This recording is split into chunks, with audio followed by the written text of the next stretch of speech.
विश्व में कहाँ की जनसंख्या सबसे ज़्यादा शरणार्थी हो चुकी है। शरणार्थी रिपोर्ट लेकर के यूनाइटेड नेशंस का जो एसीआर जो आपकी एजेंसी है यानी यूनाइटेड नेशन रेफ्यूजी एजेंसी, इसके माध्यम से ग्लोबल ट्रेंड्स करके एक रिपोर्ट जारी की जाती है। इस रिपोर्ट में बताया गया है और इस साल जो 2024 की रिपोर्ट आई, इस रिपोर्ट के माध्यम से बताया गया कि फोर्स डिस्प्लेसमेंट इन 2024 मतलब कि 2024 में कितनी जनसंख्या को बलपूर्वक डिस्प्लेसमेंट किया गया यानी निर्वासित कर दी गई है।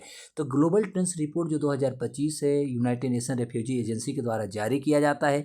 तो आज हम इसमें पूरे टॉपिक में डिस्कस करेंगे कि कितनी जनसंख्या पूरी दुनिया में जो है शरणार्थी हो चुकी है। और ये रिपोर्ट जानना आपको बहुत ज़रूरी इसलिए है कि आप पिछले 3 साल से अधिक आप देखेंगे तो इजराइल और रूस और यूक्रेन के बीच में युद्ध चल रहा है। उसके बाद आप देखेंगे कि लंबे समय से जो है फिलिस्तीन और इजराइल के बीच में युद्ध चल रही है। अभी आप इजराइल और ईरान के बीच में आप युद्ध देख सकते हैं। आए दिन आप 2021-22 में आपने देखा जिस तरह से अफगानिस्तान में तालिबानी की सरकार बनती है, उसके बाद आप म्यांमार में रोहिंग्याओं के साथ आप देख ही रहे हैं। तो पूरी दुनिया में जिस तरह से जनसंख्या जो है होता है एक जगह से दूसरी जगह जो डिस्प्लेस कर रहे हैं यानी शरणार्थी बनते जा रहे हैं, वो ऐसे जो आबादी जो पूरी दुनिया के को कितने आबादी हैं, कौन कौन से देश की ज़्यादा आबादी है जो शरणार्थी हैं, तथा कौन देश में सबसे ज़्यादा माइग्रेट हो रहे हैं, किस देश की आबादी सबसे ज़्यादा शरणार्थी होने को मजबूर हो रही है, ये सारे रिपोर्ट जो है आज ग्लोबल ट्रेंड्स के माध्यम से आपको बताया जाएगा। तो यूएनएचसीआर जो है इसी रिपोर्ट को जारी करती है और इस रिपोर्ट के माध्यम से दुनिया के सामने एक चिंता जो होता है शरणार्थियों के चिंता को कहीं ना कहीं रखने की कोशिश करता है दोस्तों। तो आज हम इसमें बात करेंगे कि जो एनएचसीआर तो इस जारी कौन करता है, तो आपका संयुक्त राष्ट्र का एक शरणार्थी उच्चायुक्त है जिसको यूएनएचसीआर कहते हैं। तो यह वैश्विक संगठन शरणार्थियों और खासतौर पर जबरन विस्थापित समुदायों और राज्यविहीन जो लोग होते हैं जिनके पास कोई देश का नागरिकता नहीं होता है, इनके जीवन को बचाने व उनके अधिकारों की सुरक्षा करने के लिए एक समर्पित संस्था है। और ये 2024 का जो इसका रिपोर्ट है, इसका थीम जो रहा है वो फोर्स डिस्प्लेसमेंट इन 2024 यानी 2024 में उनको बलपूर्वक कितने को यहाँ डिस्प्लेसमेंट किया गया यानी एक जगह से दूसरी जगह भेजा गया।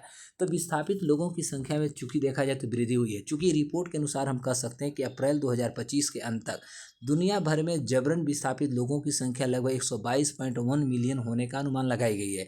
यहीं पिछले वर्ष इसी अवधि की तुलना में लगभग 2.1 मिलियन की वृद्धि हुई है।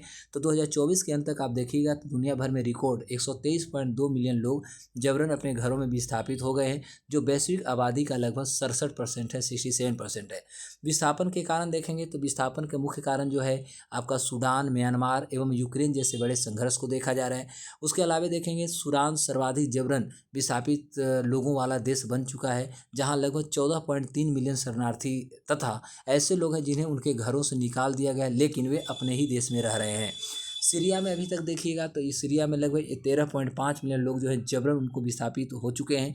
और इसके अलावा अफगानिस्तान में लगभग 10.3 मिलियन और यूक्रेन में देखेंगे तो 8.8 मिलियन का अभी तक विस्थापन किया जा चुका है। आंतरिक विस्थापन में भी वृद्धि हुई है। आंतरिक रूप में देखिएगा तो विस्थापित जो लोग हैं इनकी संख्या लगभग 6.3 मिलियन की तीव्र वृद्धि हुई है, जो 2024 के अंत तक यदि देखेंगे तो 73.5 मिलियन तक पहुंच गई है। इसका अर्थ यह हुआ कि अपने घरों से भागने के लिए मजबूर होने वाले लगभग 60% लोग कभी अपना देश नहीं छोड़ेंगे। और शरणार्थी प्रवास की यदि बात किया जाए तो रिपोर्ट में ये भी बताया गया है कि लगभग 67% शरणार्थी पड़ोसी देशों में निवास करते हैं, जिनमें से 3/4 शरणार्थियों को निम्न एवं मध्यम आय वाले देश में उनको शरण मिला है या रहने को मजबूर है। तो वर्तमान में सबसे बड़ी शरणार्थी आबादी जो है आपका ईरान में है। ईरान और इजराइल के बीच में युद्ध छिड़ चुका है। लगभग 3.5 मिलियन जो आबादी शरणार्थी है सबसे ज़्यादा आपको ईरान में है। उसके बाद दूसरा स्थान तुर्की के आता है 2.9 मिलियन, कोलंबिया का स्थान आता है 2.8 मिलियन और जर्मनी के देखेंगे तो 2.7 मिलियन और युगांडा में लगभग 1.8 मिलियन लोग जो है यहाँ शरणार्थी के रूप में आबादी यहाँ पाई जा रही है। विस्थापितों की घर वापसी की यदि बात किया जाए तो 2024 में कुल 9.8 मिलियन जबरन विस्थापित लोग घर लौटे हैं। इनमें से लगभग 1.6 मिलियन शरणार्थी शामिल हैं। हालांकि लौटने वाले कई लोग ऐसे देशों में भी चल गए हैं और जो अभी भी राजनीतिक रूप से अस्थिर है या अत्यधिक असुरक्षित माने जा रहे हैं। तो जैसे कि अफगानिस्तान की मैं बात करूं जहां 2024 में घर लौटने के लिए मजबूर किया गया था।